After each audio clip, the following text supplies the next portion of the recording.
Okay, this is Jack again, and I was just describing the form.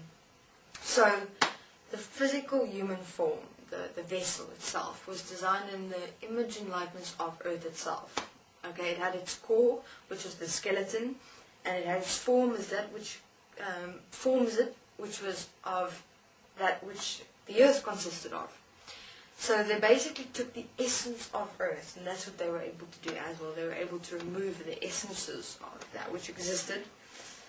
Basically, that's how the Atlanteans designed different expressions of themselves, and they didn't die. Was they removed the essence of themselves, and from there they started developing. So that's how the form. So the form is really the manifest from the image and likeness of Earth. Now, the Syrians placed these systems inside the physical human form, the vessel. It wasn't called the physical human form, but I'm going to use that terminology because then you're able to understand what I'm speaking of. The physical human form. They had now that, and so I went, okay, is that now it? Is that all that's needed? And he looks at this and he says, okay, so go and let's see. So he goes in and he says, okay, now this works. So he starts walking inside this form, and he's able to do it because of that center point, and he started moving. And then he went, okay, that's it, that's all we need, this is perfect, this is done. Syrians went, no, can't be. There has to be something missing. And now there were still not organs yet, remember this, there wasn't blood flow or things like that, they'll come later. So I said, no, I'm satisfied with this, all I need to dig up the gold, let me just move, yeah, and he starts doing all that, don't get tired, it's all I need. So the Syrians said, okay, but they'd like a what would they call it? A meeting with Anu and Anunnaki race. So I said, okay, let's do that. And the serpents later on started hearing of Anu's form and how he's manifesting himself, and that was actually the desire for many beings at that time because it was fascinating, that was just cool. So the Syrians, Anu and the serpents came together, and they had this huge get together in Anu's planet. Now this time Anu's planet was thriving, beautiful, many beings, gold, all gold, and so because of all the gold he got from Earth, of course.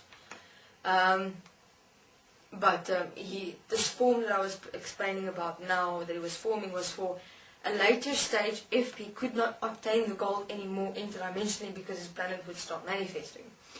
So he started speaking to the Syrians and the serpents about what is going on. He needs gold to be able to survive, and the Atlanteans won't have him stay there, actually manifest there, and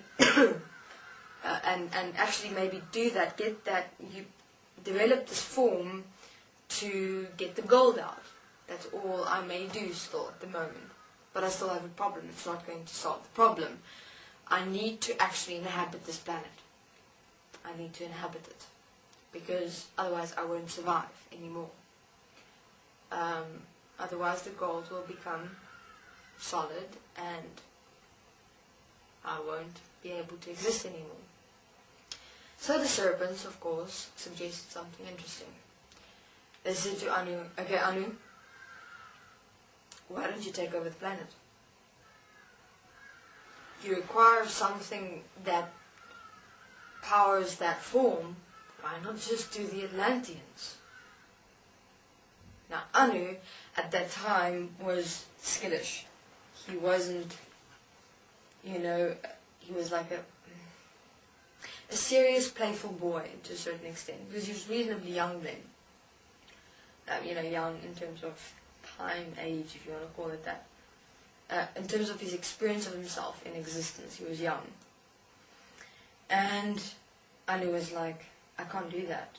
I can't, because the Atlanteans were free-giving, They said, I may have that goal to sustain myself. Why do I want to cause this in existence when everyone is seemingly fine? All I'm doing is manifesting to be able to survive. That's it. That's all I'm doing. I just need to survive. And I'm sure I can figure out an agreement with the Atlanteans so I may inhabit the planet.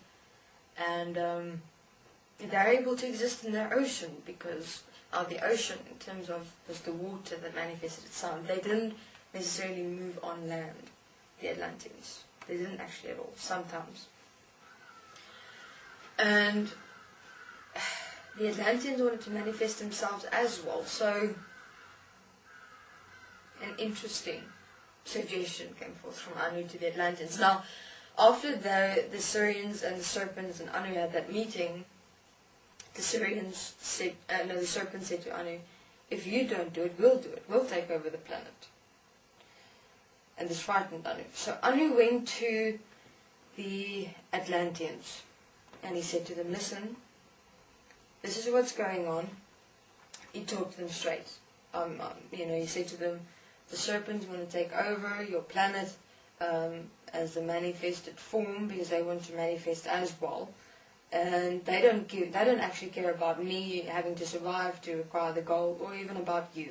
All they care about is obviously themselves and that's what they are. They're fucking mean beings.